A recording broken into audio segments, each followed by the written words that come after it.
Sebuah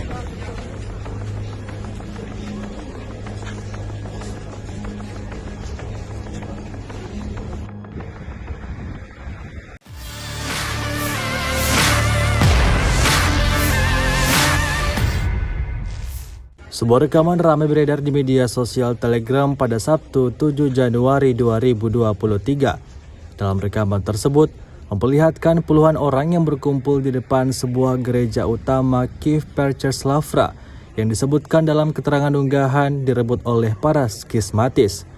Kiev Petraslavra juga dikenal dengan nama biara Gua Kiev, adalah biara Kristen Ortodoks yang terletak di kota Kiev, Ukraina.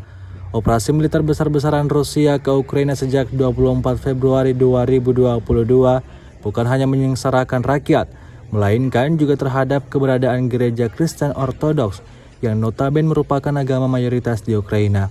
Di Ukraina yang dianggap sebagai negara Kristen Ortodoks, tidak semua orang percaya merasa nyaman dan aman karena tindakan negara. Dalam rekaman tampak kerumunan puluhan terjadi di depan gereja tersebut dikarenakan konflik yang semakin melebar.